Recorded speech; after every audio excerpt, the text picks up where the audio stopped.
Bonjour! J'ai reçu aujourd'hui une de mes nutritionnistes préférées, Mélissa Larivière. Aujourd'hui, Mélissa est venue nous parler de l'alimentation chez nos ados sportifs. Hein? Parce qu'on entend souvent les ados qui vont manger 10 repas par jour parce qu'ils font du sport.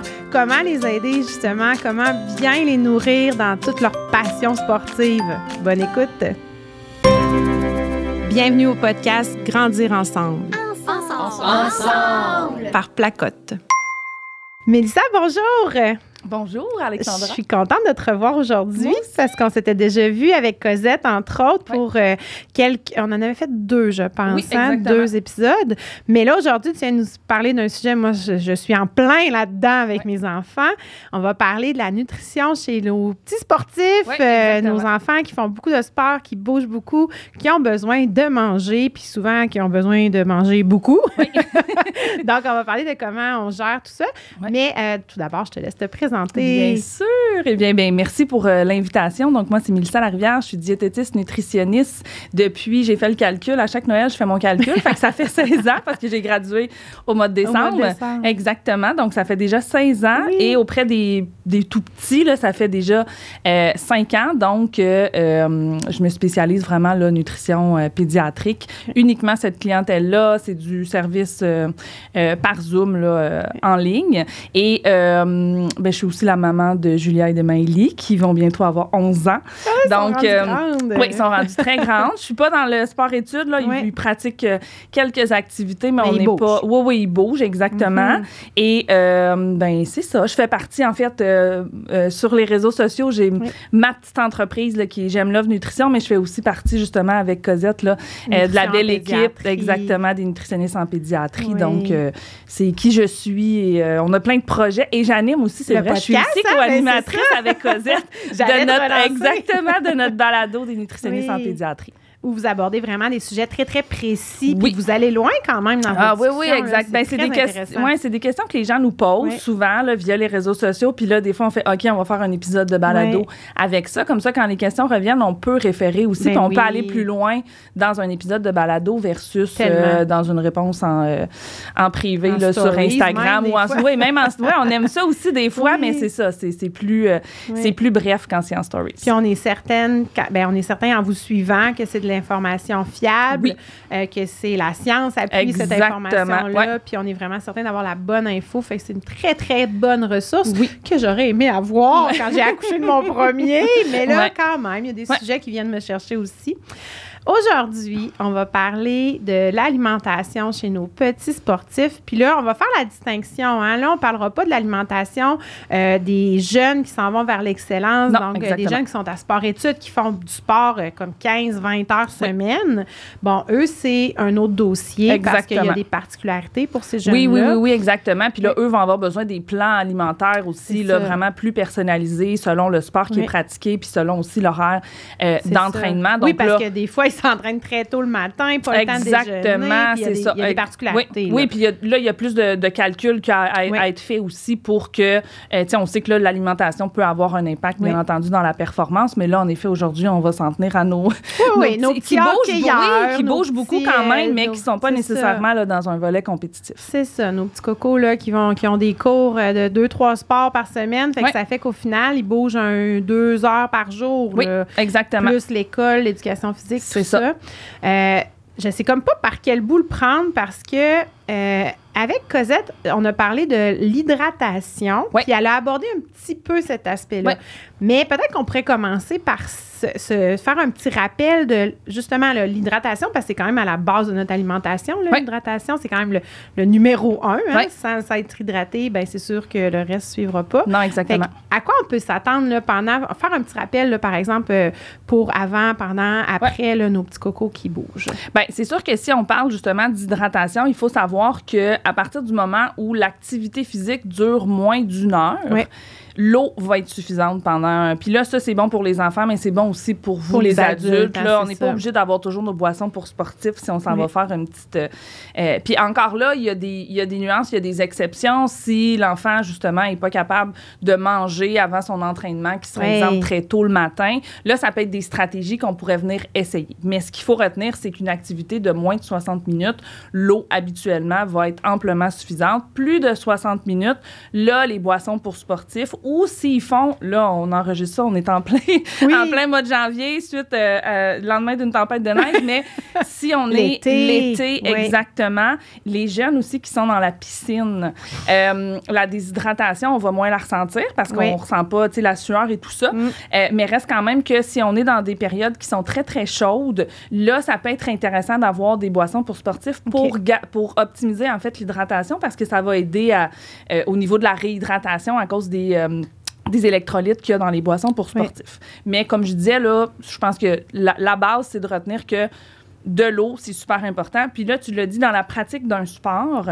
l'hydratation, elle est super importante parce que, oui, elle permet d'avoir l'énergie, mais elle permet d'avoir la concentration. Donc, quand il va recevoir la passe, il ne sera pas dans l'une. Le gardien de but aussi qui bouge, tu sais, on parlait de hockey. Gardien de but qui ne bouge pas beaucoup, ben lui, il faut qu'il reste super bien hydraté, justement, parce que oui, peut-être qu'il ne patine pas comme les autres joueurs. Mais il y a chaud aussi. J'en ai un à la maison, moi, un gardien de but, puis quand il sort de là, il est autant mouillé que les joueurs. Exactement, mais ils ont très, très chaud, mais il peut rapidement tomber dans, tu sais, je veux dire, s'il n'est pas bien hydraté, la concentration peut faire que j'ai manqué la petite fraction de seconde. Donc, c'est hyper important. Puis, avant même de commencer à penser à toute l'alimentation autour de l'entraînement, c'est sûr que l'hydratation, c'est une des premières choses qu'on va venir discuter parce que si l'hydratation n'est pas optimale, bien, en fait, là, on l'a dit, on ne parle pas de performance sportive, mais si l'enfant est peut-être moins performant, il peut perdre le plaisir aussi de faire son sport. Donc, ultimement, nous, ce qu'on veut, c'est qu'il y ait l'énergie pour la faire. Pour avoir du plaisir. Exactement. Pas nécessairement qu'il soit le meilleur puis qu'il compte le plus de buts, mais au moins qu'il puisse avoir du fun puis qu'il ne trouve pas ça super difficile, pas parce qu'il n'y a pas la compétence, mais parce qu'il n'y a peut-être pas, justement, le niveau autant alimentaire. lui permettre d'être à son plein potentiel. C'est exactement ça pour qu'il y ait du plaisir. Parce que c'est ça la base, là. C'est pas tant la performance que le plaisir. Oui, bien, surtout, c'est ça. Chez les plus petits, là, les plus... Là, on parle, c'est ça, parce que là, on dit les petits sportifs, tout ça, mais tu sais, j'imagine que ce que tu vas dire aujourd'hui va pouvoir s'appliquer jusqu'à nos grands ados. Là. Ah oui, exactement. Puis en même temps aussi, ce qu'il faut faire, tu sais, là, oui, il y a toute la nutrition sportive, mais il ne faut pas oublier qu'on a des enfants qui sont en plein apprentissage au niveau de leur alimentation, qui sont en plein apprentissage, pas apprentissage, mais croissance aussi.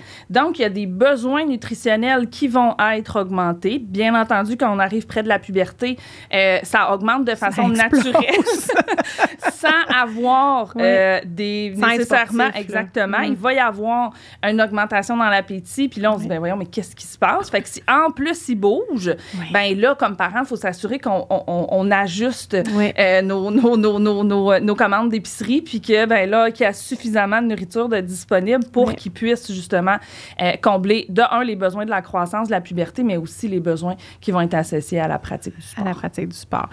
J'ai envie de commencer par, on va y aller en ordre, avant, pendant, puis après, qu'est-ce qu'on peut faire pour aider? Fait que là, on a notre petit coco là, qui arrive, par exemple, souvent, c'est après l'école. Quand c'est pas du sport-études, souvent, ils vont à l'école, là, ils ont eu une grosse journée, ils sont fatigués. Mais là, on sait que souvent, les activités sportives, je sais pas pourquoi, ça arrive pendant l'heure du souper. Oui. Je ne sais pas. Hein? Souvent, ça arrive à ce moment-là.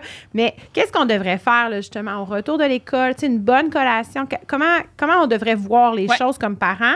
Parce que là, parenthèse, là, je me perds dans mes idées, là, mais parenthèse, toi, tu es beaucoup dans l'alimentation intuitive. Tu es beaucoup dans aussi, là, si on se ramène aux épisodes passés, là, le repas au centre de la table pour que l'enfant choisisse sa quantité. Le parent va choisir, rappelle-moi, le parent choisit l'offre. Oui, en fait, va choisir le quand, donc c'est quand les occasions de manger, choisit le quoi, donc qu'est-ce qui est offert au repas, choisit le où, on est assis à la table ou on est assis dans le salon, mais normalement, on est assis à la table, et le comment. Donc, on a du plaisir à la table. C'est ça. Et l'enfant va choisir, va gérer qu'est-ce qu'il mange parmi ce qui est offert et genre la quantité. La quantité, c'est ça. Donc, retour d'école, le parent va choisir quoi, Puis bon, qu'est-ce qu'on choisit? Qu'est-ce qu'on fait? En fait, il faut aussi voir tout le avant, là, le retour de l'école. Tu sais, on va essayer de venir optimiser chaque moment de la journée parce que plus on va se rapprocher de l'activité physique, on va commencer à avoir, c'est pas tant des contraintes, mais il y a certains aliments qui seront peut-être pas optimales avant la pratique. Juste avant d'aller courir, c'est pas une bonne idée pour personne. Non. Par contre, là, tu l'as bien dit, on est dans l'alimentation intuitive. Oui. On est avec des jeunes qui sont en train de développer une relation avec la nourriture aussi. Bien entendu, c'est moi, le parent, là, qui va déterminer que, ben non, ce soir, on n'arrête pas nécessairement au McDo. Mais il faut aussi voir, tu sais, dans toutes les recommandations de l'alimentation sportive, on va vous parler, ben, ce qui est important avant une activité physique, c'est d'aller chercher les glucides. Donc, quand on parle de glucides, on va parler de tout ce qui est féculent, là. Puis, tu sais, le fameux spaghetti avant d'aller bouger. On veut un petit peu de protéines, mais pas trop, parce que, tu sais, c'est vraiment les glucides qui vont être nécessaires pendant l'entraînement. Puis, ce qu'on veut éviter, c'est beaucoup de fibres et le gras, donc en trop grande quantité. Fait que les fettuccini Alfredo avant une pratique de hockey, c'est peut-être pas le choix le plus intéressant parce que ça peut être un petit peu plus lourd sur la digestion. Puis on le sait que l'activité physique ralentit de façon naturelle la digestion. Ça se peut que notre jeune ait des inconforts. Mais en même temps, si on ne l'essaye pas, on le sait pas. Fait que, tu sais, c'est là que des fois aussi, il ne faut pas non plus tomber trop dans la restriction. Ou non, ça, il ne faut pas manger ça. Ou, hey, on va, tu sais, regarde, c'est là. Laisser faire ses expériences. Exactement aussi, ça. Peut-être que ce ne sera pas son meilleur choix. Peut-être qu'il va vous dire qu'en effet, avant sa pratique, il s'est pris un sac de Doritos. Puis là, on va dire, ben voyons, non. Puis tu t'es senti comment pendant ton entraînement? Et encore une fois, des fois, là, on va dire dans les recommandations, bien là, tu sais, il ne faudrait pas prendre ça. Mais s'il va bien, il n'y a pas eu d'inconfort digestif, tu sais, je veux dire, il y a eu du plaisir à sa pratique. Est-ce que c'était la collation idéale? Non. Mais est-ce que c'est justement de là à commencer à nuire à sa relation avec les aliments? Parce qu'il faut faire attention parce que le sport peut tranquillement amener ça, là, tu sais, dans le tout sous au nom de la performance, puis mais là, si tu veux avoir une bonne game, tu sais, là, comme parent, on peut se mettre à peut-être prendre un petit peu trop le contrôle. La pression. Exactement, sur les choix, peut-être se mettre à enlever certains choix, justement, dans l'alimentation. Encore une fois, au nom du sport, ben non, mais ça, c'est pas bon pour ton, tu sais. Mais ultimement, c'est en faisant ses propres expériences. Puis ça se peut qu'il va remarquer dans un tournoi de hockey, s'il y a 2 games d'affilée puis qu'il a mangé une poutine entre les deux, hey, c'est vrai que je manquais de gaz dans mes jambes. Un peu dans exactement, dans ma deuxième. Mais s'il ne fait pas l'expérience, ben ultimement, puis nous, on veut là, qu'il continue de rester connecté, justement. Fait que c'est là, comme parent, oui, encore une fois, on va essayer, encore une fois, de mettre au menu, comme je disais, ça peut être les pâtes. Là, encore là, il y a toujours le délai aussi. Le délai idéal pour un repas, vraiment, là... Un repas complet. Là. Exactement. C'est d'avoir au moins 3 heures avant la pratique d'activité. C'est quasiment impossible. C'est impossible. C'est ça. Donc, c'est souvent via la prise de collation que là, on va venir justement dire aux jeunes, bien là, regarde, idéalement, il faut que tu prennes une collation quand tu as fini l'école. Puis, exemple, vers 4h30, 5h, tu vas manger. Là, ça peut être une autre collation. Ça peut être... Un plus petit repas, des fois. Ou la moitié du repas. Tu sais, dans le fond, là, puis ça peut être juste des fois, là... Une petite assiette de spaghetti. Exactement, un repas. Ben, tu sais, on dit petite assiette, là, mais tu sais, ça peut être juste, ce soir, c'est que, tu sais, je veux dire, c'est justement là, que les pâtes avec une sauce quelconque, mais là, on laisse encore une fois manger les quantités que là, il y a besoin. Parce que ça aussi, ça devient une expérience. Si à un moment donné, il a mangé 3 bols de spaghetti avant sa pratique, ben on va voir encore une fois, peut-être que ça va lui permettre d'être encore plus performant. Il a peut-être besoin de ça cette journée-là. Exactement. Je prends pas plus le contrôle du combien. Mais je fais le contrôle du quoi. Puis là, peut-être que les légumes sont moins nécessaires avant la pratique parce que là, ça rajoute des fibres et ça peut amener. Mais encore une fois, je peux je peux les présenter parce que le reste de la famille, des fois, va quand même manger en même temps. Puis le jeune, comme je disais, on laisse faire son expérience. Oui, je peux lui dire... Tu sais, tu le sais, si tu manges, bon, peut-être trop, ça se peut que ça gargouille dans le ventre. Par exemple, le biscuit, garde-le donc pour après ta partie. Tu le sais, la dernière fois, ce que ça a fait. Ben, c'est ça. Tu as eu des petits mots tout le long de la partie. Ben, c'est que des fois, exactement, on peut faire des petits rappels sur les expériences. Tu te souviens, la dernière fois, quand tu avais mangé beaucoup de cette salade-là, tu m'avais dit justement... ça avait été plus dur. Exactement. Mais si après ça, lui, ultimement, il dit, ben non, moi, je la veux, ben, là, ça reste leur choix. T'sais. Comme quand nous, on prend un café de plus, puis qu'on le sait que ça va nous donner des brûlements d'estomac. Tu sais, moi, là, je le sais, je me vois, là, toute la semaine, ça a été mon combat de me dire non, mais je peux pas le prendre parce que ce soir, je le sais que ça va me faire mal. Ben, je le prends pareil. Ben oui, puis, tu sais, ultimement, même si c'est nos enfants, là, ça reste leur décision. Puis là, on parlait, les plus petits, mais si on parle adolescents, on veut qu'ils deviennent plus autonomes. On veut qu'ils prennent les décisions par eux-mêmes. Qu'ils se fassent leur sandwich avant en arrivant. Exactement. Puis, tu sais, ben non, on prend pas une sandwich au beurre de pinot, c'est trop. Non, je veux pas embarquer là-dedans. Hey, il développe de l'autonomie. Là, après ça, comme je disais, s'il y a un intérêt, il veut s'informer, puis, tu sais, il va voir, hey, maman, la dernière fois, quand tu as fait cette recette-là, tu sais, j'ai vraiment mieux pratiqué ou j'ai vraiment mieux joué. Hey, parfait, ça va devenir. On va faire ça, les mardis. Exactement, les mardis, ça devient ça. Oui.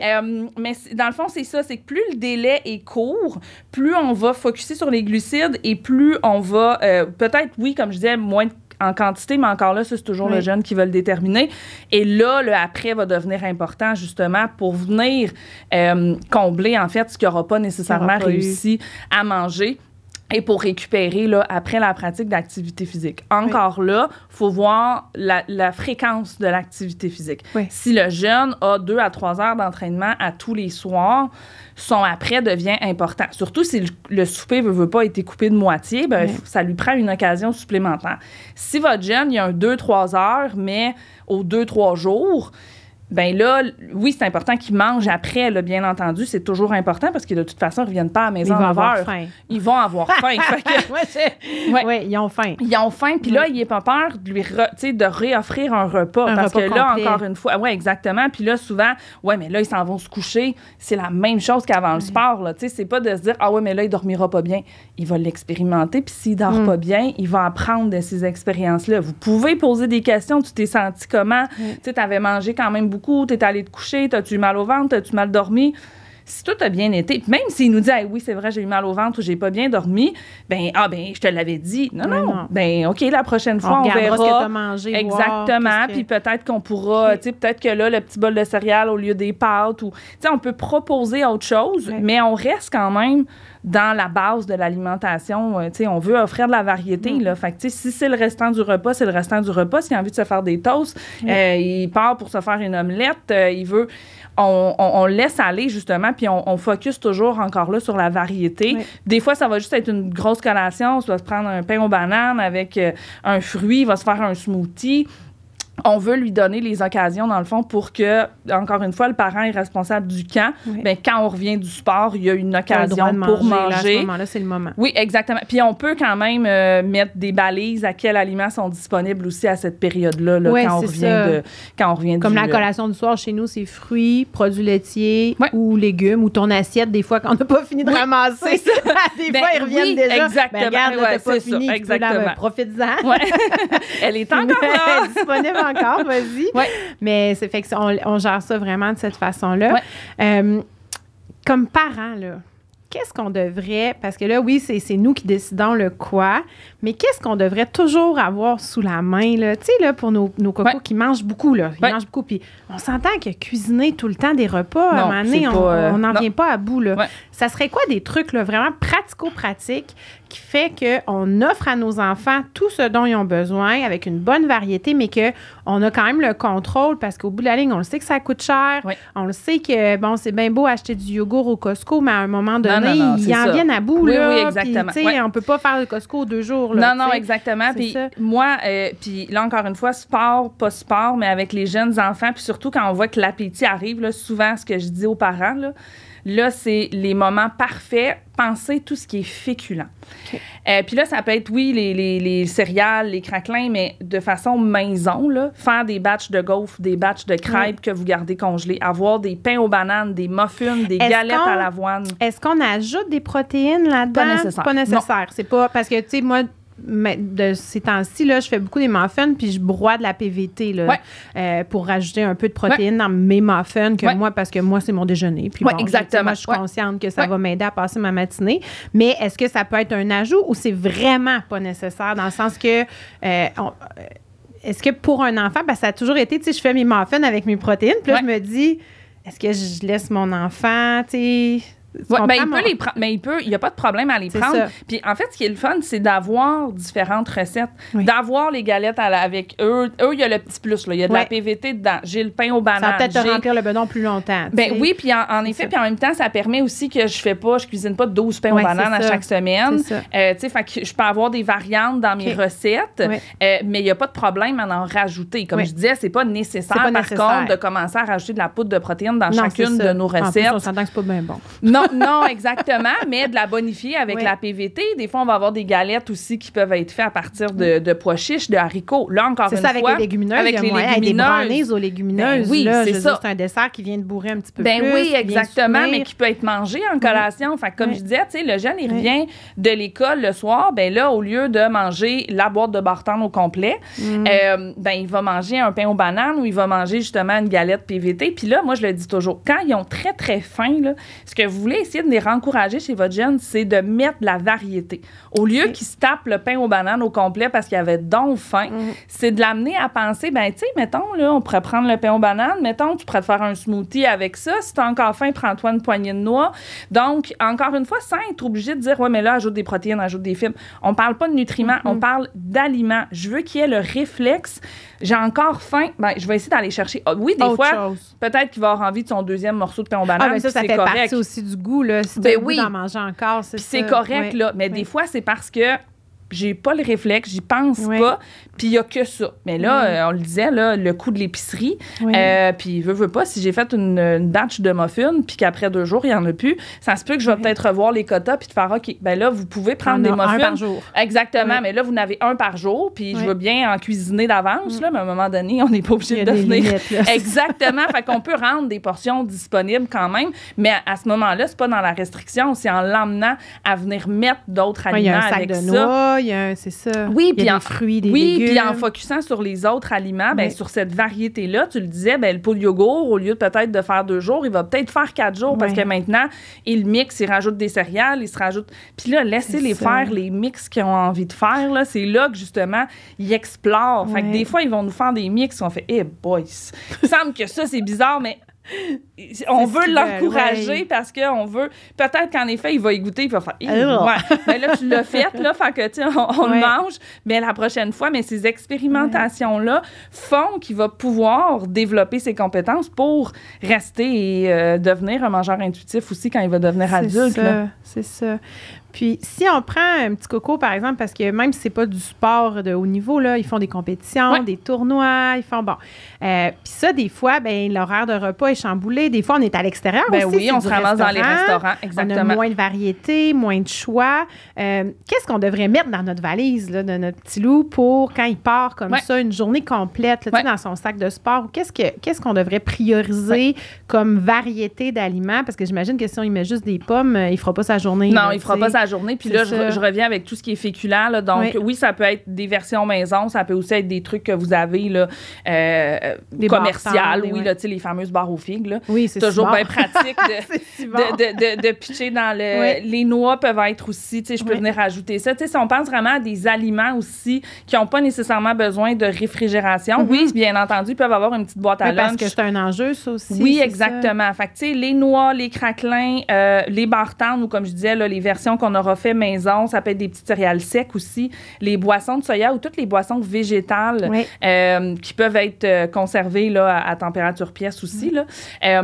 Donc, les fruits séchés peuvent aussi être là. Là, ce qui est super important, parce que là, on a parlé de compétition, on n'essaie jamais des nouvelles affaires en compétition. Envoyez pas une nouvelle barre à votre jeune si ça va faire un tournoi de volleyball pour la journée s'il l'a jamais mangé avant. De un, il y a un stress qui s'accumule. Je veux dire, il s'en va en compétition. Il va être stressé. La digestion va déjà être affectée par le stress, par le sport. Si je viens ajouter quelque chose de nouveau, là, c'est pas mieux s'il se ramasse aux toilettes aux 2 minutes ou s'il a mal au cœur. S'il n'aime pas ça. Ben, s'il l'aime pas. Fait qu'on teste. S'il y a de la nouveauté, on teste avant la journée de la compétition. Mais sinon, après ça, c'est les aliments, justement. Puis, mettez de la variété pour que le jeune puisse quand même aller vers ce qu'il a envie de manger. Parce que ce qui risque d'arriver, on le disait, si j'ai envoyé des pommes, des amandes puis du fromage, puis là, il rouvre sa boîte à lunch en 2 parties, puis là... ça me tente pas, finalement. Soit il mangera pas, ou il va peut-être aller manger d'autres choses parce qu'il va aller dans une machine distributrice, parce qu'il va aller... Tu sais, ils ont cette autonomie-là souvent, fait que ce sera peut-être pas le meilleur choix. Fait que moi, des fois, là, je dis, mettez plein d'affaires, puis il décidera après ça. Tu sais, je veux dire, s'il y a des fruits frais, des fruits séchés, des noix, ça peut être différentes noix. Encore une fois, je vais les mettre là. Lui, après ça, c'est lui qui va gérer la quantité. Tu sais, oui, peut-être qu'il y a trop de noix dans son ventre. Peut-être qu'il va avoir mal au ventre, mais encore une fois, s'il ne l'expérimente pas. Fait que c'est pour ça que je le dis, faites les tests quand même avant. Donc, après ça, lui, de façon intuitive, il va aller vers les aliments qui vont lui faire du bien, les aliments, parce qu'il sait, il l'a déjà essayé, mais selon les envies, selon son niveau d'énergie, ben il va associer tranquillement. Selon l'heure de la journée aussi. Selon l'heure de la journée. Moi, je sais que le matin, je mange plus sucré, puis l'après-midi, plus salé. Fait que... Ben, c'est exactement ça. Puis ça, c'est un point aussi, là, moi, souvent, dans quand je travaille avec les parents, je dis aux parents, faites-vous des listes d'idées de collation. Faites ça comme à temps perdu. Quand vous avez faim, là, c'est pas le temps de commencer à penser. Non, comment aller faire l'épicerie quand on a faim. Oui, exactement. Là, je vais aller vers des trucs rapides. Mais faites-le avec votre jeune, puis posez-lui la question. Tu viens de le dire, le matin, j'ai pas les mêmes goûts que l'après-midi. Puis mon yogourt avec mes fruits le matin, il est donc bon. Mais l'après-midi, il me tente pas. Puis c'est pas parce que j'aime pas ça, là, mais de faire comprendre ça à l'enfant et de demander aussi, puis moi, je le vois parce que je le dis souvent à mes filles depuis qu'ils sont tout petites, puis aujourd'hui, c'est comme ça qu'on parle des aliments. Est-ce que ça, c'est un aliment qui te fait du bien dans le bedon puis qui dure longtemps dans ton bedon? Puis maintenant, ils le disent. Ils font « Ah oui, ça, c'est un aliment qui va durer longtemps dans mon bedon. » Puis des fois, ils font « Oh ouais, ça, c'est pas un aliment qui va être très, très long dans mon bedon. » Le petit sac de chips, ça se peut que après ça, t'aies faim vite. Oui, exactement. Mais sans parler de ça, c'est bon ou ça, c'est pas bon. Ça fait quoi dans ton bedon, justement? Puis moi, si ma fille, elle me dit que après avoir mangé son bol de céréales, qui, moi, comme nutritionniste, je sais très bien que c'est pas ça qui est le plus soutenable matin, mais qu'elle me dit « Oh non, ça fait du bien dans mon bedon, puis tu sais, ça dure longtemps. » Ben, c'est toi qui le sais. Puis moi, je le rends disponible. Il est là. Fait que, tu sais, si elle peut l'avoir de disponible, elle l'a. Mais de poser comment tu te sens dans ton corps, puis même avec les sportifs, c'est la même chose. Tu t'es senti comment pendant ta pratique? Est-ce que ça t'a donné de l'énergie? Est-ce que tu penses que la prochaine fois, on pourrait essayer autre chose? Et on travaille avec eux pour qu'ils deviennent un peu les experts de leur propre alimentation. Puis qu'après ça, justement, ils partent en tournoi. Ils ont accès, comme je disais, des fois, ils vont avoir des sous. Bien, des fois, on va être surpris, puis il sait pourquoi il prend son spaghetti au restaurant au lieu de prendre ses croquettes avec ses frites. Pas parce que ses parents ils ont dit que c'était pas un bon choix de prendre l'autre, puis que c'est parce qu'il l'a expérimenté, puis il sait que c'est ça qu'il a envie de manger. Et ça, il y a moyen de rester intuitif si, justement, on accompagne notre enfant à comment tu t'es senti, justement, pendant la pratique de ton sport, puis le avant-après aussi. Tout ça va avoir un impact sur les aliments qu'il va choisir. Oui. C'est complexe, mais d'un autre côté, tout ce que tu dis là, c'est simple aussi. En fait, c'est que ça peut devenir complexe. Comme je le disais, si on travaille vraiment avec des jeunes athlètes, tu sais, comme je disais... Oui, bien là, ça, c'est quand qu'on dit, OK, là, moi, comme parent, malgré tout ça, là, j'ai écouté ce podcast-là, ça m'a vraiment, tu sais, quand est-ce que je me dirige vers un nutritionniste plus spécialisé, peut-être en sport? C'est à quel moment qu'on devrait se dire, hey, là, mon enfant, il est vraiment dedans, là, il en fait plus, il en mange. J'ai l'impression, tu sais, que c'est quand qu'on se tourne vers un nutritionniste parce que ces petits trucs-là ne suffisent plus. Oui. Bien, je dirais à partir du moment où la pratique devient vraiment presque quotidienne. Tu sais, quand on parlait, sport-études, là, mais tu sais, qu'il y a des compétitions, puis que, tu sais, on parle souvent d'athlètes à partir du moment où ils font comme un 15 heures, puis là, encore là, ça peut être un peu variable, là, mais 15 heures et plus d'activité physique par semaine. On s'entend que des fois, dans les sports-études, oui, il y a un bloc de 3 heures, mais ils vont pas nécessairement bouger pendant 3 heures. Il va y avoir c'est ça, exactement. Là, il y a des formations, il y a des... donc, mais à partir du moment où, comme parent, je vois que mon jeune... puis là, comme je disais, c'est pas tant dans la performance, mais que peut-être que ça pourrait m'aider d'aller juste valider que, tu sais, ce qu'on fait, tu sais, c'est optimal pour la pratique de son sport, toujours pour qu'il garde le plaisir. À partir du moment où il y a le plaisir, après ça, oui, il pourrait y avoir de la performance, mais c'est qu'il va continuer de bouger. Puis nous, c'est ça qu'on veut. Mais il n'y a pas tant de, ben là, il faut absolument que j'y aille à partir du moment où moi, comme parent, je sens que peut-être que ça pourrait nous aider parce que, encore une fois, là, surtout peut-être pour en bas de 10-12 ans, c'est auprès du parent qu'on va intervenir. Là. Oui, l'ado, là, si éventuellement, à un moment donné, les choix sont plus... Il se nourrit moins, il ne mange pas le matin. Ou à chaque fois qu'il est sur la route, il arrête au McDo, il fait juste manger du McDo. À un moment donné, c'est pas optimal puis c'est surtout pas tant pour le sport, mais pour sa croissance. Bien, il y a ça parce aussi. Parce qu'il y a ça, sont en pleine croissance à l'adolescence. Là, fait que, oui, ils font du sport, mais si ils font juste des choix qui leur apportent pas assez, bien, à un moment donné, le développement global va non, exactement. souffrir, mais en même temps, je peux pas le forcer. Non, c'est ça se peut que moi, comme parent, je me dise, il fait pas nécessairement les bons choix pour lui, mais en même temps, le forcer dans le bureau d'une nutritionniste, pour lui... Fait qu'il faut le voir vraiment comme un outil supplémentaire. Comme je peux aller chercher un entraîneur qui va justement m'aider. Des fois, ça va être un psychologue pour aider à gérer l'anxiété ou le stress. C'est un outil supplémentaire. Mais il n'y a pas de limite parce que même pour nos petits sports-études qui ne bougent pas, il y a quand même moyen, avec une rencontre avec une nutritionniste, oui, avec une expertise en sport, comme je disais, on n'est pas obligé. Tu sais, comme je dis, quand c'est des athlètes, oui, là, parce que là, avant, des fois, il y a du calcul qui va être... puis pour en même performer. Temps, oui, pour performer. Puis en même temps, ben, la nutritionniste sportive, elle va avoir aussi plein de trucs. Un petit peu, là, tu sais, c'est l'expertise. Donc, mais... Comme je disais, pour les sports-études, tu sais, je veux dire, moi-même, je vois pas nécessairement les athlètes, mais j'en ai, là, des fois, oui, ils vont être en sport-études, puis on vient revoir l'alimentation, puis on va revenir avec offrir plus d'occasions de manger. Oui, on va essayer de sensibiliser le jeune à ce qu'il la mange, sa collation après l'école, mais je pourrais jamais le forcer. Non, même s'il fait du sport, ça reste... La même chose, c'est l'enfant, c'est l'ado qui reste quand même au centre de ses choix, même s'il y a une pratique d'activité physique qui est impliquée, parce que je veux pas qui développe une relation. Tu sais, je veux pas venir diaboliser son McDo qui choisit tout le temps. Ben non. Mais en même temps, je veux, comme je disais, peut-être le sensibiliser à peut-être faire des meilleurs choix pour que son sport continue d'être le fun à pratiquer, puis que, tu sais, qu'il se sente performant, qu'il se sente compétent aussi quand il le fait. Mais comme je disais, si pour lui, il n'y a pas de problème, c'est toujours là qu'il faut trouver le juste milieu, parce que mais encore là, le parent pourrait être outillé sans nécessairement que l'enfant soit présent. Comme je dis, si l'enfant a un intérêt, l'enfant a des questions, oui, surtout l'ado, là, oui, je vais l'emmener puis je veux qu'il soit là. Si l'enfant, l'ado, c'est un contrefou, puis que, tu sais, il s'en vient là, mais qu'on peut, tu sais, mais moi, j'aime plus ou moins quand ils sont là un peu, tu sais, parce que là... Passif, obligé d'être là. Puis en même temps, c'est parce que là, on est là pour quoi exactement? Parce que oui, comme je disais, il y a le côté performance, mais en même temps, il faut garder la relation avec l'aliment. Puis si l'enfant, il voit pas de problème dans ses performances, puis que lui, il a du plaisir à faire son sport avec l'alimentation qu'il y a là, ben, tu sais, je peux pas changer les choix parce que ça risque de venir peut-être jouer sur sa relation avec la nourriture, puis ça va jouer sur la relation parent-enfant aussi, là. Fait que, tu sais, c'est pas plus bénéfique, là. Non, c'est ça, exactement. Gagnant. Mais souvent, comme je disais, quand on a des niveaux qui sont beaucoup plus élevés, ils ont quand même cette conscience-là, et là, à ce moment-là, sont ouverts. Performer aussi, exactement. Fait qu'ils sont ouverts aux recommandations, fait qu'ils sont contents d'aller voir une nutritionniste, puis la nutritionniste sera pas là pour qu'on se mette à tout calculer nécessairement, là. Elle va les faire, les calculs, mais après ça, elle vous donne des conseils en termes d'aliments à manger, pas en nombre de grammes. De quoi acheter à l'épicerie. Exactement, c'est ça. Des fois, juste un yogourt, prendre le yogourt grec à la place. Il y a plusieurs choix, là. Oui, exactement. Puis selon les moments aussi, selon le budget. Là, c'est très variable selon chaque famille, selon le budget de chaque famille. Tu sais, le yogourt grec, il coûte cher.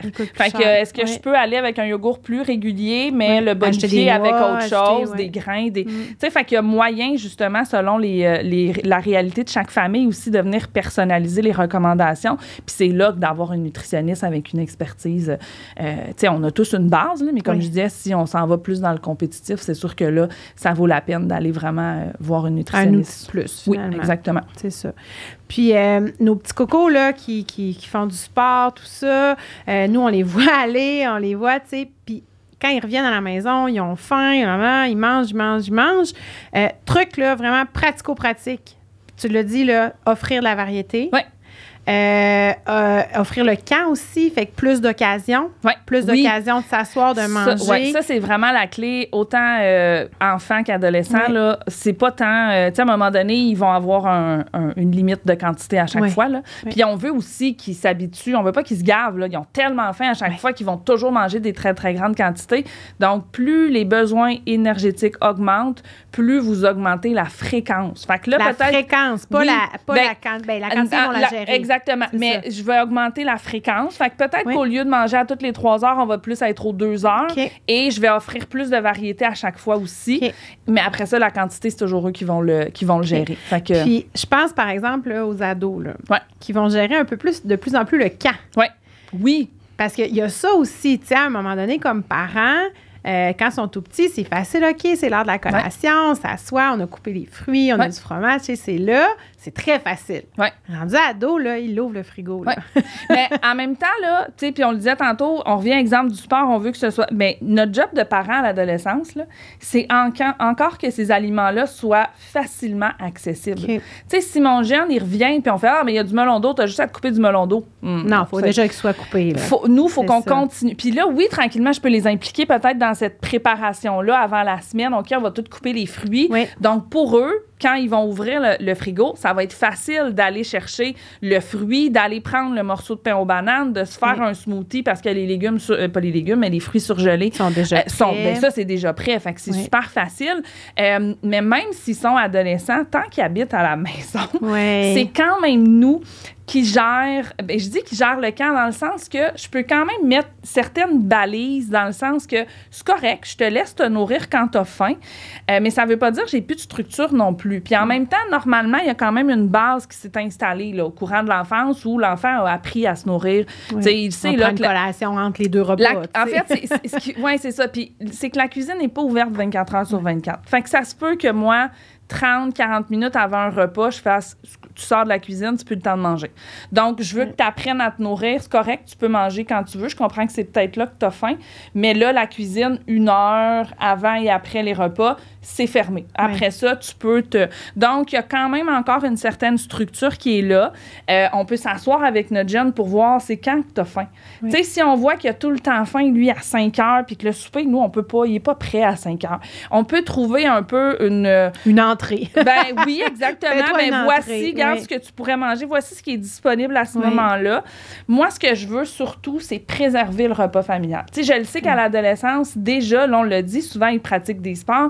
Souvent, ils seront peut-être pas là quand c'est le temps du repas familial parce qu'ils ont d'autres activités. Souvent, ils se mettent à commencer à travailler aussi. Ils ont des travaux d'équipe. Ils ont des travaux, exactement. Ils seront pas tout le temps là. Fait que si je suis capable de les avoir, que ce soit 1 fois par semaine, 2 fois par semaine, je veux qu'ils viennent s'asseoir avec nous. Garder ces moments. Exactement. Là. Fait que des fois, peut-être que j'aurais convenu avec mon jeune parce que selon son horaire, ben là, lui, il avait faim un peu plus tôt. Fait qu'il a mangé ça. Tu sais, il y a des restants. Il sait dans quoi il peut aller piger. Fait que c'est pas juste tu manges n'importe quoi. Oui, puis là, tu te ramasses pour cuisiner puis il n'y a plus de ce que tu avais besoin. C'est exact. Parce que là, ça, c'est fâchant. C'est ça. Qui a mangé ça? C'était prévu pour souper. Fait que, tu sais, il faut qu'ils comprennent que c'est pas, tu sais, je veux dire, c'est pas un buffet, là. Non, t'es pas dans un tout inclus au Mexique puis tu te nourris comme... Tu sais, fait que il y a toute cette cohésion-là aussi. Mais comme je disais, c'est instauré depuis un bout. Oui, mais en même temps, il y a peut-être des parents chez qui ça leur a pas été instauré puis qui disent, ouais, mais là, il est-tu trop tard? Non, il est pas trop tard. Puis c'est justement comme ça, en mettant certaines balises puis en faisant, sais-tu, à partir de maintenant, voici les occasions où tu peux manger. Mais comme j'expliquais, je vais m'asseoir avec mon jeune pour l'établir, cet horaire-là. Parce que ça fait partie des compétences qu'on veut qu'un jeune développe. Les adultes, c'est un des gros défis que les adultes ont de réguler leurs apports alimentaires, d'apprendre, mais le corps a besoin d'être nourri sur une base régulière et ça aide tous les autres systèmes dans notre corps. Le fait d'avoir une routine, puis c'est pas une routine qui est rigide, comme on dit, il est midi, il faut que je mange. Mais c'est vrai. Je commence à avoir faim. C'est ça. Je le sens, ça gargouille. Ah, mais tu vois, ben, on va essayer que vers cette heure-là, on met une collation ou on met un repas. Je veux impliquer l'ado là-dedans pour qu'il reconnaisse. Mais ce sera pas, OK, non, la collation est à 2 heures. Oui, mais j'ai pas faim à 2 heures. Non, mais c'est à 2. Fait que c'est un travail d'équipe, mais on est là pour les outiller, on est là pour les accompagner, mais on est là, comme je disais, quand même, pour garder cette structure-là, mais continuer à offrir les choix. Parce que, tu sais, souvent, comme parent, on va avoir comme attente, ouais, mais si je le laisse choisir, justement, il va toujours aller vers ça. c'est un peu normal. Puis ce sera ça aussi. Mais c'est là que vous pouvez venir rediriger puis dire, ben regarde, là, à ce moment-là, voici ça, c'est disponible. Puis là, à ce moment-là, non, ça n'est pas disponible. Ça vous permet aussi de gérer votre commande, l'épicerie. C'est ça. Parce que sinon, des fois, on arrive au mardi puis on fait, ben voyons, plus de craquelin. Tu sais, parce que ça fait 3 jours. C'est supposé être la soupe avec les craquelins, c'est ça, exactement. Fait que là, on fait, OK, attends un peu. Mais on l'explique aux jeunes, le pourquoi, justement, on met, tu sais, tu viens en groupe. Fait que là, à un moment donné, c'est pas juste tes besoins. Il y a toute la famille qui est là. Moi, j'ai planifié ça. Avertis-moi, comme je disais, si tu as des besoins, on ajustera. Mais on veut qu'ils comprennent quand même ces limites-là dans la planification alimentaire. Et c'est ce qui va faire que il va aller vers certains choix, mais comme je disais, faut pas non plus s'attendre, il y a de la cantaloupe, t'as juste à la couper. Non, nous, si on fait ça, moi j'ai un brocoli, ça fait une semaine dans mon frigo, je l'ai pas coupé d'avance, il est encore là. Fait que, tu sais, c'est pas parce que j'aime pas le brocoli, c'est juste je le vois, puis c'est pas long de couper. Si les raisins sont pas lavés, ils vont rester là. Et voilà, c'est ça. Fait que nous, ça reste notre job de parents, de continuer à les rendre facilement accessibles pour que ce soit aussi facile d'aller ramasser le plat d'ananas dans le frigo que de se ramasser une barre dans l'armoire. Puis peut-être, ça me fait penser, là, mes niveaux stratégie, tu sais, avoir peut-être un étage du frigo ou un bac dans le frigo qui est là, ça, écoute, ça, c'est des collations, ça, c'est j'en ai pas besoin. Exactement, Puis d'avoir, je parlais tantôt, tu sais, tout le côté fruits frais, par exemple, mais là, avec le coût de l'épicerie, les fruits frais, c'est pas toujours... Les surgelés sont super intéressants. Les jeunes, ils aiment ça, souvent, se faire des smoothies. Ça permet justement là, d'aller chercher quand même, ça soutient, tu sais, oui, c'est liquide, mais ça soutient quand même, ça peut être un bel ajout des fois avec un muffin. Entier, là, c'est ça. Exactement, puis ben eux, ils sont toujours accessibles. Les petites compotes de fruits, les fruits les salades de fruits aussi, les fruits séchés, d'avoir toujours ça dans l'armoire, ça permet que quand j'arrive peut-être au bout de l'épicerie, puis que ben là, les fruits frais, il y en a peut-être moins parce que ils ont tous été mangés, ben j'ai quand même toujours ces backups-là dans le garde-manger ou dans le congélateur là, pour exactement qui est facilement accessible. Il faut que vous pensiez, là, la boîte de craquelin, là, c'est facile. C'est pour ça qu'on va vers ça aussi. J'ai faim, je le sais. Mon cerveau a appris que ça va me réconforter, ça va me rassasier, me réconforter aussi parce que ça m'enlève mon sentiment de faim. C'est facile, puis je le sais que j'aime ça. Comme je disais, mon melon d'eau, si j'ai une étape supplémentaire à faire, fait que oui, des fois, ils vont partir avec le plat, puis ils vont manger direct dans le plat. Ça, encore une fois, on peut leur dire, fais-toi un bol, s'il te plaît. Mais reste que s'ils le font, OK, c'est parfait. Tranquillement, ils développent le réflexe. Mais ce réflexe-là, c'est pendant l'adolescence qu'ils vont le développer. C'est pas à 8-9 ans, là. On attend beaucoup de nos enfants, là, mais ils ont encore besoin de nous quand ils sont... Puis oui, des fois, on se dit, ils sont vieux, là. Mais tu sais, même les miennes à 10-11 ans... Je structure encore les choix parce que oui, ils vont souvent aller vers les mêmes choses. Fait que je les mets, ces choses-là, mais je mets des fois une certaine limite. Puis il y a aussi ça, là, un coup que tu vas manger ça, si tu as encore faim, voici, tu sais que tu peux prendre un fruit. Puis tranquillement, je le vois que 2 autres mêmes, j'ai encore faim. Je vais aller me chercher un orange ou je vais aller me prendre ça. Fait que, tu sais, je le vois que... Mais, je veux dire, c'est tout nouveau. Puis, comme je dis, je m'attends pas à ce que... à long terme. Oui. La patience est notre meilleur allié dans l'alimentation. Ce que tu dis là, ça me fait penser au fameux plat de crudité, tu sais. Tous les légumes, là, sont tous disponibles dans le frigo. Coupe-les, là, puis il n'y en a plus un sur la table. Non, exactement. Ils ont tout mangé. Non, moi, je me souviens. Un classique. Exactement. Là, tu fais la grosse assiette, tu dis, je vais en couper, là, je vais en avoir pour les lunchs. Il n'y en a plus. Tu fais, mais voyons, moi, j'en ai 2, là, j'en ai pas j'en avais 2, puis j'étais comme, vous avez tout mangé, les légumes. Là, je suis comme, OK, c'est correct, tu sais. Parce qu'il était coupé. Il était prêt, il était coupé, il était là, tu sais, ça rentrait bien. Puis souvent, ils vont aller vers les aliments plus réconfortants. Ils vont manger, mettons, les pâtes ou ils vont... Puis après ça, des fois, tu fais, mon Dieu, mais on pense qu'il n'y a pas touché aux légumes. Mais tu sais, on continue, on partage le repas, puis là, à un moment donné, ils tombent dans les légumes. Puis là, c'est là qu'à un moment donné, tu fais, mais coudonc, ils vont-tu arrêter? Puis non, l'assiette est vide. Puis comme je dis, rendu là, OK, là, j'avais prévu que je n'avais coupé tant, je vais en recouper d'autres. Mais tu sais, c'est ça, il faut que ce soit facilement accessible. C'est pas parce qu'ils n'aiment pas ça, c'est juste qu'ils ont besoin des fois de ce petit coup de pouce-là. Puis à un moment donné, ils vont prendre le lead, puis ils vont se mettre à lire. Ils vont comprendre aussi, sinon, quand ils deviennent adultes et seuls en appartement, que les carottes, ils se coupent pas tout seul. Ça se coupe pas tout seul. Ou peut-être qu'ils vont continuer de les acheter déjà toutes précoupées parce que pour eux, c'est la façon la plus facile de pouvoir les manger. Faut trouver. Aussi, c'est tout à fait. Oui, c'est tout à fait correct. C'est ça. Eh bien, je pense qu'on a fait un bon tour d'horizon. Ouais. Je vois que tu as amené plein de livres. Oui. Est-ce qu'il y en a dont tu aimerais nous parler? Celui que je voulais vous parler, en fait, parce qu'on l'a dit tantôt, là, si on parle de sport, on parle aussi alimentation intuitive. J'ai mes collègues Geneviève Nadeau et Karine Paiement qui ont fait un livre Manger et bouger intuitivement. Donc, c'est le seul livre en français, pas sur l'alimentation intuitive, parce qu'on en a de plus en plus, mais sur le fait du mouvement intuitif. Oui. Et là, on en parlait tantôt, là, mais avec les jeunes, c'est un aspect qui est hyper important. On le voit que les jeunes, plus ils grandissent, moins ils bougent. Oui. On parlait de performance tantôt, mais il faut entretenir le plaisir. C'est la même chose qu'avec les aliments, il faut entretenir le plaisir de manger. Mais c'est la même chose avec, il faut entretenir le plaisir de bouger. Donc, comment est-ce que je peux, dès qu'ils sont petits, instaurer ça? Donc, c'est vraiment un bel outil là, pour maintenir une relation saine, autant avec l'activité physique qu'avec avec les aliments. Puis, les autres livres, c'est pour un autre enregistrement qu'on va faire plus tard. Exactement. Super. Mais Mélissa, merci. Merci.